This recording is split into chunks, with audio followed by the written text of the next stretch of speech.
शिक्षा विभाग राजस्थान सरकार की प्रस्तुति शिक्षा दर्शन।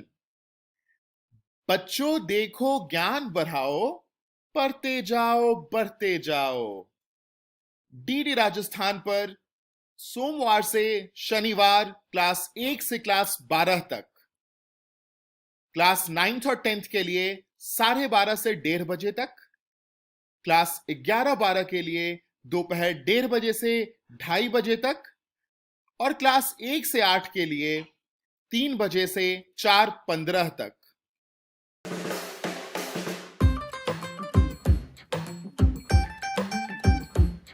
ले आओ पूरा भरकर अपने सवालों का थैला, इस रेनबो के रंगों में ना कोई रहे अकेला। अरे स्कूल तक भी जाने की चिंता को कहो बाय बाय, यूं घर में लगेगा भैया अब तो दुनिया भर का मेला। ये सारे अक्षरों का नंबरों का क्या है झमेला, क्यों पोयम इतनी लंबी होता क्यों है कड़वा करेला।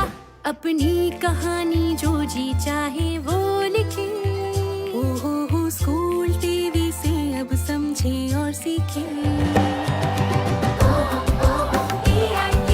सपनों के बादल में उड़ जाए, नॉलेज के जंगल में खो जाए। सपनों के बादल में उड़ जाए। नमस्कार, मैं हूं काव्या अरसदानी और मैं एक काउंसलर हूं। कभी सुना है ये शब्द काउंसलर पहले? पता है, कई सालों तक मुझे खुद को पता नहीं था कि एक काउंसलर क्या होता है, क्या काम करता है। आज मैं खुद एक काउंसलर हूं और पिछले 15 सालों से काउंसलिंग कर रही हूं। ये काउंसलर मैं कैसे बनी, उसके पीछे एक छोटी सी कहानी है, सुनाओ। जब मैं छोटी थी तो 3 भाइयों बहनों में से सबसे बड़ी थी, लेकिन मुझ में ना ऐसा कोई खास टैलेंट या खूबी नहीं थी जैसे आप में है। कितने सारे लोग कितने अच्छे से पढ़ाई करते हैं, ब्रिलियंट हैं, चैंपियंस हैं। कुछ स्पोर्ट्स में जलवा दिखाते हैं, कुछ जूनियर मास्टर शेफ्स हैं, कुछ पेंटिंग करते हैं, कुछ डांसिंग करते हैं, कुछ सिंगिंग करते हैं। कितनी सारी खूबियां दिखती है ना आप सब में। मुझ में ऐसी कोई खूबी नहीं दिखती थी। मैं बस बोलती जाती थी, बोलती जाती थी, बोलती जाती थी। आज भी बहुत बोलती हूँ। लेकिन तब मेरे छोटे भाई बहन बहुत स्मार्ट थे, आज भी स्मार्ट है। एक पायलट है, एक लॉयर है। तो मेरे पापा मुझसे कहा करते थे, सबका कुछ न कुछ हो जाएगा काव्यल, तुम्हारा क्या होगा, तुम सिर्फ बातें करती हो। और मैंने उन्हें ऐसे ही पूछा था, पापा काश मुझे कभी कोई बातें करने का काम दे दे।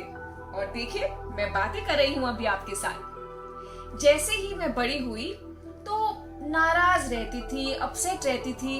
कभी कोई खूबी नहीं थी ना, कभी कोई प्राइज नहीं मिला था, कोई कंपटीशन नहीं जीता था, तो कॉन्फिडेंस नहीं था मुझ में।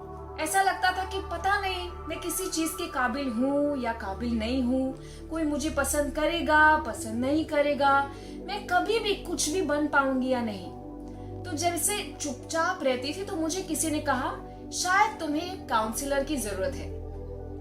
जैसे हम बीमार होते हैं और हम डॉक्टर के पास जाते हैं और वो हमारे शरीर का चेकअप करते हैं, वैसे ही काउंसलर्स हमारे मन और भावनाओं का चेकअप करता है। अगर हम टूट जाते हैं तो हमें हौसला देता है, अगर हम नाराज हो जाते हैं तो हमें खुश करता है ना। बहुत ही खूबसूरत काम एक काउंसलर का। पिछले 15 सालों में मैंने लगभग 20,000 से ज्यादा बच्चों और बड़ों से बात की होगी। मुझे बच्चे सबसे ज्यादा अच्छे लगते हैं। क्या चीज होते हैं बच्चे, जरा सा डांट दो तो नाराज हो जाते हैं, जरा सा प्यार दे दो तो फूलों की तरह खिल जाते हैं, जरा सा हाथ बढ़ा दो तो आसमान छू लेते हैं। इसीलिए मैं आ रही हूँ आपसे मिलने रोज, कुछ ऐसे नुस्खे लेके, कुछ ऐसी ट्रिक्स लेके जो आपको आगे बढ़ने में और बेटर सुपर पावर डेवलप करने में आपकी मदद करेंगी। मैं तैयार हूँ आपसे मिलने के लिए। क्या आप तैयार हैं? I can't wait to see you. नमस्कार। मेरे कई रूप हैं। ये और ये भी। पहचान कौन? अरे काव्यल नहीं बाबा, गुस्सा। ये सब रूप गुस्से के हैं, एंगर, क्रोध। तो आज तो आप समझ ही गए होंगे कि हम किस चीज पे बात करने वाले हैं। जी हाँ, और आज हम बात करेंगे गुस्से को काबू करने की कुछ तरकीबों पे। आपको किस चीजों में खुशी मिलती है? मुझे तो बहुत सारी चीजें खुश कर जाती है, जैसे बहुत घंटों तक सोते रहना, आइसक्रीम खाना, पिज्जा, पानी पूरी खाना, अपने दोस्तों से मिलना, बच्चों के साथ खेलना, नेचर में घूमना। ये सब चीजों में कितना मजा आता है ना। फिर और कुछ ऐसी भी चीजें हैं जो मुझे नाराज कर जाती है, जैसे मम्मी पापा की डांट खाना, टीचर से फटकार मिलना, भाई बहनों से झगड़ा करना और मेरा कुछ काम बिगड़ जाना। और जब हम नाराज होते हैं ना, तो एक अजीब सी फीलिंग होती है ना हमारे बॉडी में। कभी कभी पेट में ऐसा गुड़ गुड़ गुड़ गुड़ होता है, या कभी शरीर का टेम्परेचर बढ़ जाता है, कभी कभी ऐसे मसल्स हमारे टाइट हो जाते हैं, या हमारे दांत ऐसे क्लेंच कर देते हैं, हम लोग ऐसे टाइट से उसको बंद कर देते हैं। ये सब एनर्जी है। चाहे हम खुश हो, नाराज हो, गुस्सा हो, हमारे शरीर की एनर्जी अंदर चेंज होती ही जाती है। जब हम नाराज होते हैं या गुस्सा होते हैं, तो हमारे आसपास लोग हमको बोलेंगे, गुस्सा मत हो, कुछ मत बोलो, गुस्सा पी जाओ, गुस्सा थूक दो, गुस्सा मत करो, रहने दो। अब ये सब एनर्जी जाएगी कहाँ? कहाँ जाएगी? सोचा है कभी? कहीं नहीं जाती। ये पूरी एनर्जी फिर से अंदर घूम घूम के हमारे शरीर में ही घुसती है, और अंदर घुस के फिर ये हमको क्रोध दिलाती है। जैसे प्रेशर कुकर, अंदर अगर हम कुछ भर के रखें और फिर उसकी सीटी खोले तो कैसे प्स करके पूरा बाहर निकलता है, हमारा गुस्सा भी वैसा ही है। गुस्सा एक ऐसी चीज है जो एक नॉर्मल अच्छे भले इंसान को भी राक्षस बना सकता है। इसीलिए गुस्से पे काबू करना तो हमको सीखना ही पड़ेगा। अगर हमने गुस्से पे काबू नहीं किया तो हम बीमार हो सकते हैं, या तो फिर सर दर्द, पेट दर्द, दांत दर्द, कान दर्द, कुछ ना कुछ बीमारी हमारी इन स्टॉक्ड इमोशंस की वजह से हमारे शरीर में जन्म लेती है। तो कुछ नई तरकीबें देखें इस गुस्से को कंट्रोल करने की। जब हमें गुस्सा आता है तो सबसे पहले क्या करने का मन करता है? बोलो बोलो, हम सबको पता है। सबसे पहले हमें मन होता है कि किसी को 2 गालियां देके ठोक दे, मार दे। लेकिन अगर ऐसा करेंगे तो या तो हम अस्पताल जाएंगे या तो पुलिस थाने, क्योंकि अगर हमने किसी पे हाथ उठाया तो भैया बहुत बड़ी प्रॉब्लम हो जाएगी। लेकिन हाथ उठाना तो चाहिए, लेकिन किस पे? किसी सेफ चीज पे। ये है मेरा तरकीब नंबर 1, मेरी सबसे फेवरेट तरकीब गुस्सा निकालने की। 2 तकिए लीजिए, उसे अपने ऐसे लैप पे रखिए और मारिए इसे पेट भर के। दिखाऊं कैसे? हंसिएगा मत। अब मैं सोच रही हूँ मैं किसका गुस्सा निकालूं। आ गया समझ में। देखिए मैं अब गुस्सा कैसे निकालती हूँ।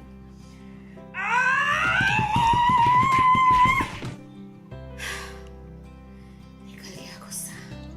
तरकीब नंबर 2, इसे बोलते हैं पुशिंग द वॉल, मतलब एक दीवार ढूंढनी है।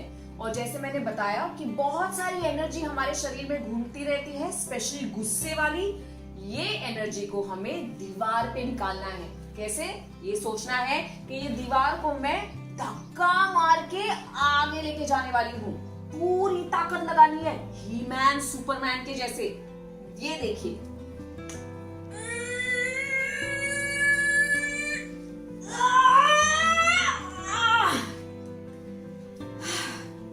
इसे आप साउंड इफेक्ट्स के साथ कर सकते हैं या बिना साउंड इफेक्ट्स के, लेकिन करिएगा जरूर। जितनी गुस्से की एनर्जी है ना, वो सब थकान में निकल जाएगी। और ये जब आप कर लेंगे तो आपका शरीर हल्का और रिलैक्स्ड और गुस्सा फ्री हो जाएगा। तरकीब नंबर 3 का नाम है ब्लो आउट, मतलब बाहर फूंक देना। सबसे पहले आपको ये सोचना है कि आपको गुस्सा किस पे आया है। सपोज मुझे गुस्सा आया है किसी राजू नाम के लड़के पे, तो राजू के बारे में सोचना है और अपने हाथों में वो पूरा गुस्सा ऐसे कलेक्ट करना है। अंदर सांस लेके सोचो राजू के गुस्से के बारे में, फिर हाथों को अपने सर के ऊपर से लेके नीचे फेंकना है जमीन की ओर, जोर से राजू का नाम लेते हुए, राजू। ये एक बार फेंक दिया, अब दोबारा फिर से राजू। दूसरी बार फेंक दिया, अब तीसरी बार बहुत शांति से और नम्रता से इस गुस्से को जमीन पे डालना है। राजू। ये एक्सरसाइज हमारे शरीर से उस गुस्से की एनर्जी को निकाल बाहर फेंकता है। आपकी मुस्कुराहट का और आपकी सेहत का ध्यान रखना, उसका प्रॉमिस मैंने लिया है। इसलिए आप हंसते रहिए, मुस्कुराते रहिए, गुस्से को बाहर फेंकिए और मैं फिर मिलूंगी आपको कुछ और नुस्खे लेकर आपके शो में। टीवी से अब समझे और सीखे, सपनों के बादल में उड़ जाए, नॉलेज के जंगल में खो जाए, सपनों के बादल में उड़ जाए।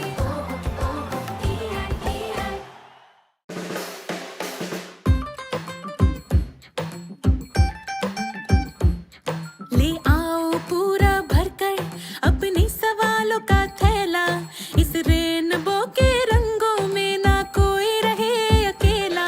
अरे स्कूल तक भी जाने की चिंता को कहो बाय बाय, यूं घर में लगेगा भैया अब तो दुनिया भर का मेला। ये सारे अक्षरों का, नंबरों का क्या है झमेला, क्यों पोयम इतनी लंबी, होता क्यों है कड़वा करेला। अपनी कहानी जो जी चाहे वो लिखे, ओहो स्कूल टीवी से अब समझे और सीखे। सपनों के बादल में उड़ जाए, नॉलेज के जंगल में खो जाए, सपनों के बादल में उड़ जाए। नमस्कार, मेरा नाम वाणी मूर्ति है। मैं बेंगलोर की रहने वाली हूँ और आज के एपिसोड में आपके लिए एक तरीके जैसा खाद बनाने की प्रोसेस तरीके बताऊंगी मैं। मेरा तो बहुत 10 साल के पहले ये खाद बनाने के लिए एक पैशन उठा और वो लैंडफिल को जाकर हम देख के हमारे कचरा कितना, हमारा कूड़ा कितना पोल्यूशन करता है, ये देख के हमने डिसाइड किया कि हम खाद बनाएंगे, हमारा गीला कचरा बाहर नहीं फेंकेंगे और इससे बहुत ही अच्छा ब्लैक गोल्ड बना के हमारा पौधे सब हम लगाएंगे। आप लोग को सब जानना चाहिए कि हमारा कचरा यानी कूड़ा कहाँ जाता है। हम लोग हमारे काम होने के बाद उसको हम एक बैग में डाल के फेंक देते हैं, नहीं तो अपना म्यूनिसिपैलिटी के लोग आके लेके जाते हैं और वो लॉरी में डाल के वो लैंडफिल लेके जाते हैं। लैंडफिल बाहर, हमारा शहर के बाहर रहता है, वहाँ पे विलेजेस हैं, वहाँ पे जाके वो फेंक देते हैं और फेंकते फेंकते फेंकते वो एक पर्वत हो जाता है, ये कूड़े का पर्वत हो जाता है। वहाँ से बहुत पोल्यूशन होता है, एयर पोल्यूशन, वाटर पोल्यूशन और हमारा सॉइल जिसमें हम हमारा वेजिटेबल्स और फ्रूट्स हम उगाते हैं वो भी पोल्यूट हो जाता है। इसीलिए हमको जानना चाहिए कि हमारा जो घर से बाहर जाता है वो कितना पोल्यूशन में आता है। इसीलिए हम इसको हम घर पे ही ये 60% हमारा वेस्ट जो भी हमारा कूड़ा है 60% हमारा किचन से निकला हुआ ये वेट वेस्ट बोलते हैं, ये गीला कचरा है, इससे हम खाद बना सकते हैं और यही अच्छा इजी प्रोसेस है जो हम आपको बताने वाले हैं। अभी हम सीखेंगे खाद कैसा बनाया है, कंपोस्ट कैसा बनाया है, उसको काला ब्लैक गोल्ड बोलते हैं इसको। प्रोसेस तो बहुत सिंपल है, आपको 5 आपको याद रखना है। 1 गीला कचरा, जो किचन से आता है उसमें कुछ और नहीं डालने का, सिर्फ ये ऑर्गेनिक वेस्ट हम बोलते हैं, हमारा छिलके जो हमारा किचन से आता है, कॉफ़ी चाय का पत्ते, ये सब अंडे के छिलके सब डाल सकते हैं। ये पहला वाला, उसको ग्रीन्स बोलते हैं। और सेकेंड वाला ब्राउन्स है, ये सूखा पत्ते, ये बहुत मिलता है, इसको हम क्रश करके रखने से हमारा काम बन जाता है। तो ये ग्रीन्स है, ये ब्राउन्स है। फिर हमको माइक्रोब्स चाहिए जो इसको जल्दी खाद बनाता है, वो हमारा घर में ही बन सकता है। आप दही लीजिए, 2 दिन के लिए बाहर रख दिए, वो खट्टा हो जाएगा, फिर वो दही से हम थोड़ा डालने से वो बन जाता है। फोर्थ, हमारा एक कंटेनर चाहिए। आप ये गमला ले सकते हैं, नहीं तो प्लास्टिक का कंटेनर ले सकते हैं जिसमें लिड है। गमले का भी आप अच्छा सा लिड रखने का है, उसमें थोड़ा होल्स डाल के वो अच्छा कवर करने का है। और इसको बाहर बारिश में नहीं रखने का है, ये थोड़ा प्रोटेक्शन देने का बारिश से। और प्रोसेस बहुत सिंपल है। आप गीले कचड़े ले लो, तो ये आज का है, तो ये आप ले लो और इसके साथ ये क्रश्ड लीव्स डाल दो। सब क्रश करने से लीव्स डाल दो। फिर ये थोड़ा कट्टा दही थोड़ा सा इसमें इंट्रोड्यूस करने का है, माइक्रोब्स, और इसको अच्छा मिला के जब भी आप काटेंगे बड़ा बड़ा पीसेस छोटा करने का है अपना छिलके। और ये गमले में आप पहले थोड़ा पत्ते डाल दो, सूखे पत्ते। फिर ये जो आप मिक्स किया है ना, इसको इसमें डाल दीजिए। फिर इसके ऊपर और थोड़ा पत्ते डाल के इसको कवर कर दीजिए और इसको एक ढक्कन डाल के रख दो। ऐसा आप रोज करने का है। रोज का कचरा ले लो और इसको ऐसे ही मिला के एक गमले में, नहीं तो एक बकेट में आप डालते जाओ। और जब ये पूरा हो जाएगा, देखो अब ये काला काला हो रहा है, अच्छा स्मेल आ रहा है, the smell is very nice. और ये जब पूरा हो जाएगा, बंद फुल हो जाएगा, तब आप इसको छोड़ दो। अभी 45 डेज में ये अच्छा खाद हो जाएगा, आपका ब्लैक गोल्ड बन जाएगा। ऐसा ये स्वीट स्मेलिंग है।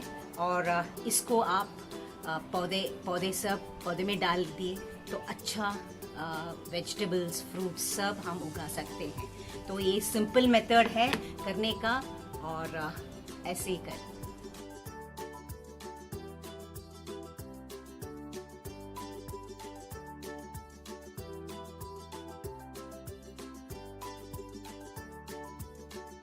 तो आपके लिए थोड़ा टिप्स दूंगी मैं। रोज आप यही प्रोसेस करने का है। ये सूखे पत्ते ले लो, आपका किचन वेस्ट ले लो,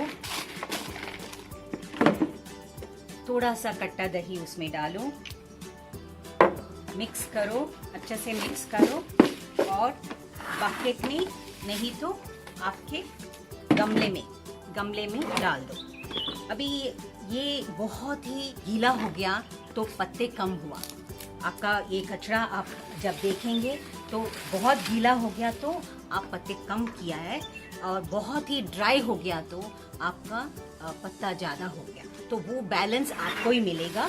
और एक 4-5 दिन होने के बाद आप इसको ऐसा घुमाने का है, क्योंकि नीचे से ऊपर करने का है, क्योंकि ये ऑक्सीजन चाहिए। ये है एरोबिक कंपोस्टिंग और इसके लिए ऑक्सीजन चाहिए।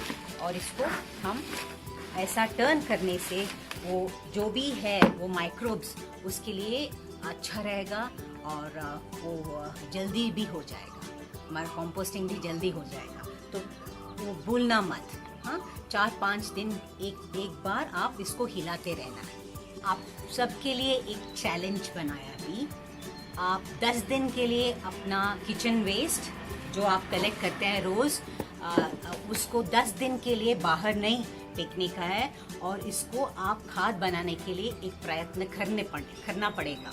तो आप क्या कीजिए, आपके पास एक कार्डबोर्ड बॉक्स है तो ले लो, नहीं तो ओल्ड पेंट बकेट है उसको ले लो। एक अच्छा सा उसके लिए कवर जो मैश है, और नहीं तो कुछ कार्डबोर्ड के लिए होल्स करके उसके ऊपर रखने का है, ये क्लोज करने का है। और आप क्रश लीव्स आप कलेक्ट करो, लीव्स लेके ये सूखा हुआ लीफ लेके क्रश करके रखने का है। आपका किचन वेस्ट रहेगा। थोड़ा कट्टा दही ले लो और आपका चैलेंज शुरू।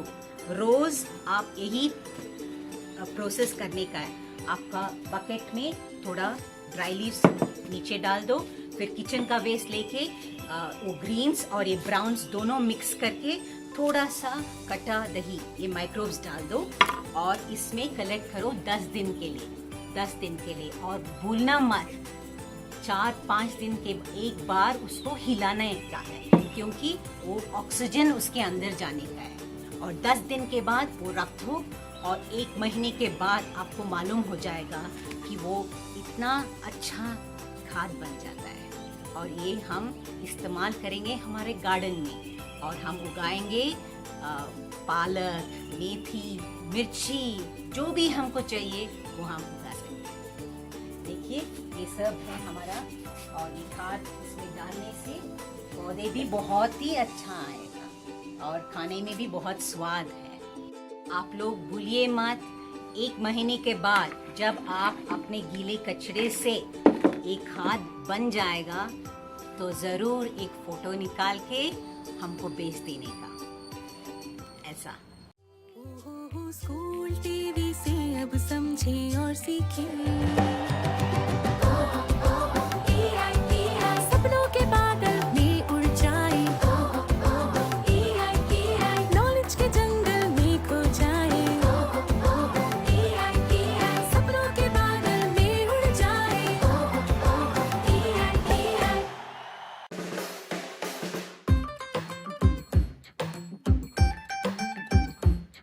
ले आओ पूरा भरकर अपने सवालों का थैला, इस रेनबो के रंगों में ना कोई रहे अकेला। अरे स्कूल तक भी जाने की चिंता को कहो बाय बाय, यूं घर में लगेगा भैया अब तो दुनिया भर का मेला। ये सारे अक्षरों का, नंबरों का क्या है झमेला, क्यों पोयम इतनी लंबी, होता क्यों है कड़वा करेला। अपनी कहानी जो जी चाहे वो लिखे, ओहो स्कूल टीवी से अब समझे और सीखे। सपनों के बादल में उड़ जाए, नॉलेज के जंगल में खो जाए, सपनों के बादल में उड़ जाए। नमस्ते दोस्तों, मेरा नाम है मेहंदी और आज मैं आपको एक नुस्खा, एक व्यंजन विधि सिखाने जा रही हूँ, जिसे सुन के आपके माता पिता तो खुश होंगे ही, और उसके साथ साथ हमारी धरती माँ प्लैनेट अर्थ भी बड़ी खुश होंगी। आप और हम जिस किसी भी शहर में रहे, जो भी घर में रहे, दुनिया में जा कहीं रहे, हर घर में एक चीज तो सामान्य है। आप सोच रहे होंगे कि मैं क्या कह रही हूँ। हर घर में खाना बनाते हैं, हम खाना खाते हैं, और उसके बाद क्या होता है, हमारे किचन में, रसोई घर में ढेर सारे बर्तन पड़ जाते हैं, और उन बर्तनों को साफ करने के लिए हमें बाजार से साबुन खरीदना पड़ता है। आज इस वीडियो में, इस क्लास में मैं आपको सिखाऊंगी कि आप घर पे ही साबुन कैसे बना सकते हैं। एक नेचुरल, प्राकृतिक, प्रभावशाली, इफेक्टिव होम क्लीनर कैसे बना सकते हैं। इस होम क्लीनर को, इस साबुन को बनाने के लिए हमें एक बहुत शक्तिशाली सुपरस्टार इंग्रेडिएंट या सामग्री की जरूरत पड़ेगी, और वो है ये छोटा सा नींबू। ये नींबू छोटा दिखता जरूर है, पर इसमें बहुत ताकत है हमारे बर्तन, हमारे फर्श या जमीन को साफ करने के लिए। तो आइए साथ में सीखते हैं कि इस होम क्लीनर को कैसे बनाया जाता है। आज हम सीखेंगे 2 साबुन या 2 होम क्लीनर बनाना। नींबू के साथ साथ आपको कुछ और भी सामान या सामग्री लगेगा। ये मैंने नींबू बचा के रखे हैं कुछ दिन से फ्रिज में, पुराने नींबू भी चलेंगे। उसके साथ साथ नमक, अगर आपके घर में काला नमक है तो आप उसको भी इस्तेमाल कर सकते हैं। फिर आपको लगेगा जैगरी या गुड़, और उसके साथ सिरका। ये जो सिरका है ये भूरे रंग का है क्योंकि ये सिरका सेबों से बना है, पर अगर आपके पास घर में वाइट विनेगर है, सफ़ेद सिरका है, तो आप उसको भी इस्तेमाल कर सकते हैं। और इन सब चीज़ों को आपको पानी में मिला के हमारा ये साबुन बनाना है। ये जो दोनों साबुन है इन्हें बनाने में ना तो ज़्यादा पैसे लगे ना तो ज़्यादा समय। तो हम क्यों करते हैं ये? हम बाज़ार से बना बनाया साबुन क्यों लाते हैं? जो भी हम साबुन बाज़ार से लाते हैं उनमें ढेर सारे केमिकल होते हैं और वो जो केमिकल साबुन से चलकर हमारे पानी के अंदर जाते हैं और वो पानी एकदम नीचे ज़मीन में अब्जॉर्ब होके वापस हमारे यहाँ ही आता है, हमारे बाथरूम में, हमारे किचन में, और हम ये केमिकल वाला पानी पीते हैं। हाँ, हमारे घर में एक्वागार्ड होता है या हम पानी उबाल के पीते हैं, वो सेफ होता है, पर बाकी जो हम पानी हमारे बाथरूम में इस्तेमाल करते हैं, जो हमारे बदन में इस्तेमाल करते हैं, उस पानी में इतने सारे केमिकल है। तो क्यों ना हम ऐसे नेचुरल, प्राकृतिक, एकदम प्रभावशाली साबुन को चूज करें इस्तेमाल करने में। तो पहला साबुन बनाने के लिए आपको बस थोड़ा सा नींबू लेना पड़ेगा। पुराने नींबू, सूखे नींबू, जो भी आपके पास घर में चलेगा। 3-4 नींबू मैं डाल रही हूँ। कुछ नमक, एकदम अंदाज से, कुछ मेजर करने की जरूरत नहीं है। थोड़ा सा सिरका और पानी। ये पानी मैंने नल से लिया है, आपको उबाले हुए पानी की ज़रूरत नहीं है। नींबू, सिरका, नमक और पानी मिक्सी में डालने के बाद आपको बस 1-2 मिनट के लिए मिक्सी में उसको पीसना पड़ेगा।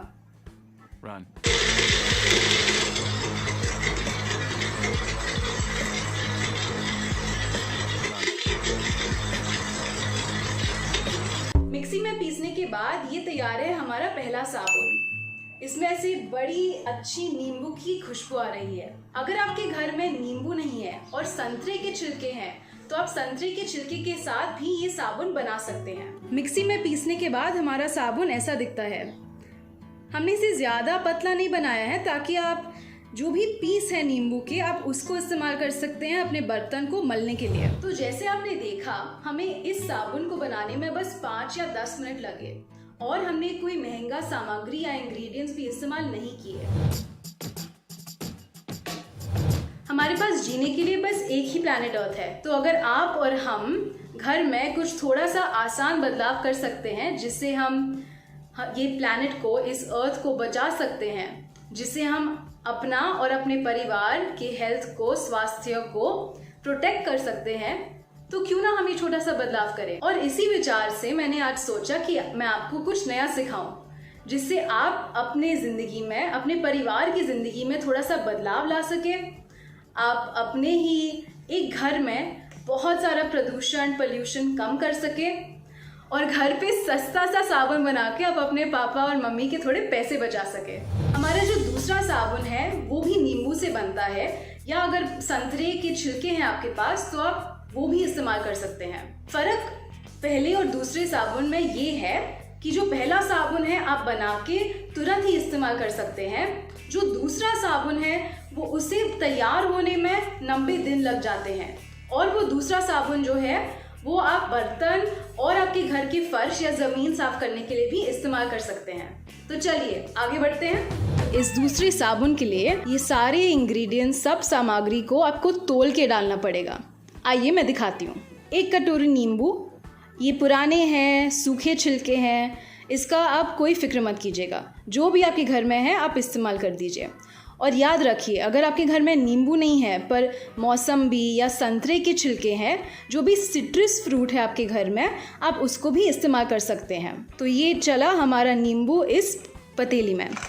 अब हम डालेंगे हमारा गुड़। ये गुड़ जो है ये 1 कटोरी हमने लिया है। अभी भी अगर आपके घर में समझो ऐसा पतला गुड़ नहीं है और गाढ़ा गुड़ है, मोटे मोटे पीसेस हैं आपके पास, तो थोड़ा आप उसको पीस के फिर इस रेसिपी में डालिएगा।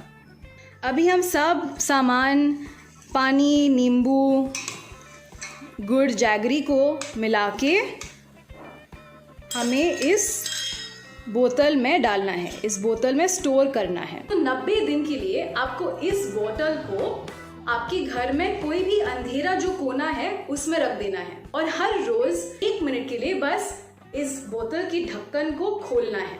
ये इसलिए क्योंकि ये नींबू के जो छिलके हैं ये हर रोज धीरे धीरे पानी के अंदर एक गैस रिलीज करना चालू कर देंगे। इसलिए हम कहते हैं कि हर रोज बस आप अपने दिन से 1 मिनट लेके ये बोतल खोल दें, उस गैस को निकलने दें और फिर वापस उसे बंद कर दें। ये आप कीजिए 90 दिन के लिए और 90 दिन बाद आपके पास एक बहुत ही ताकतवर और खुशबूदार वाला साबुन तैयार होगा। इसको आप सादा इस्तेमाल मत कीजिएगा, इसको थोड़ा सा पानी में मिला के इस्तेमाल कीजिएगा क्योंकि ये काफी कॉन्सेंट्रेटेड बन जाता है।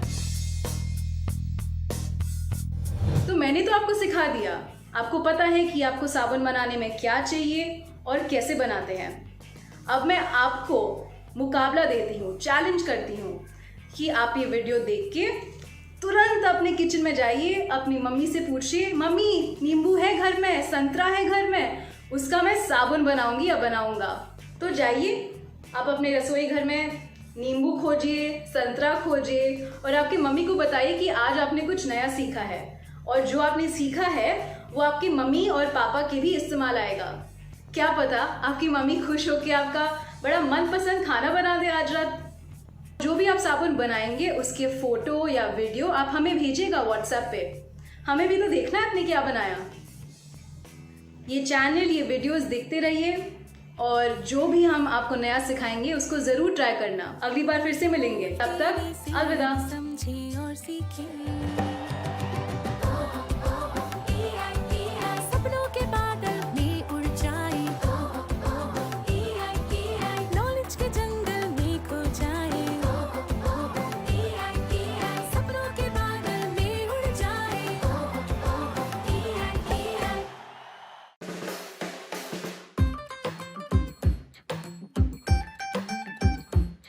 ले आओ पूरा भरकर अपने सवालों का थैला, इस रेनबो के रंगों में ना कोई रहे अकेला।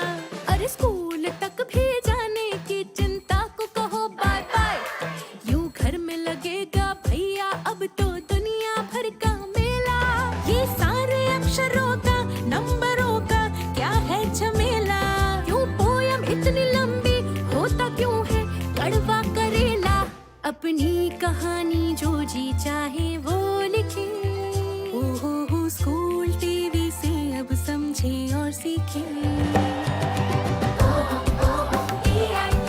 सपनों के बादल में उड़ जाए, नॉलेज के जंगल में खो जाए, सपनों के बादल में उड़ जाए। मेरा नाम निरूपा है। मैं बेंगलोर कर्नाटका से हूँ और मैं एक चित्रकार हूँ। मेरे लिए पेड़ पौधों का चित्र बनाना एक अद्भुत माध्यम है मेरे आसपास के परिवेश और वातावरण को समझने का। हम सबको पता है कि पेड़ पौधों का बहुत महत्व है क्योंकि वे कार्बन डाइऑक्साइड लेते हैं और हमें ऑक्सीजन प्रदान करते हैं। और अगर आप देखें तो इस दुनिया के हर जीव जंतु को खाना किसी न किसी प्रकार से पेड़ पौधों से ही प्राप्त होता है। यदि शेर जीवित रहने के लिए हिरण का सेवन करता है, उसी प्रकार हिरण जीवित रहने के लिए पेड़ पौधों का सेवन करता है। इसीलिए हम कहते हैं कि पेड़ पौधे ही इस धरती में जीवन का आधार होते हैं। मैं पेड़ पौधों का चित्र बनाने की रुचि रखती हूँ और इससे मुझे मेरे इर्द गिर्द के पर्यावरण को समझने का मार्ग मिलता है। अपने घर के आसपास की आप सबको सुंदर पेड़ पौधे देखने को मिल जाते हैं, जैसे पीपल, कचनार, महुआ, साल और अर्जुन। चित्रकारी हमें बारीकियों को समझने में मदद करती है। अगर हम एक बार किसी पेड़ का चित्र बनाते हैं तो हमें वो जिंदगी भर के लिए याद रहता है। ये देखिए, यहाँ मेरे द्वारा बनाए गए कुछ चित्र हैं। ये कुलू के पेड़ हैं और ये कुलू के फूल और फल हैं। ये पलाश के पेड़ हैं और ये पलाश के फल और बीज हैं। ये नागेसर के पेड़ हैं। और ये नागेसर के फूल हैं। ये गूलर के फल हैं जो तोते का बहुत पसंद है। इन्हें मैंने वाटर कलर से बनाया है। इन चित्रों को मैंने बाहर बगीचे में बैठकर बनाना शुरू किया और घर लाकर पूरा किया। मुझे इसमें बहुत मज़ा आया। लेकिन अब जब लॉकडाउन का समय है और हमें नियमों का पालन करना है, तो आप घर में ही मौजूद बगीचे से प्रेरणा ले सकते हैं। नहीं तो घर में जो सब्जियां होगी उसे भी प्रेरित होके आप चित्र बना सकते हैं। पहली बार चित्र बनाने के लिए हम पेंसिल और रबर का इस्तेमाल करेंगे।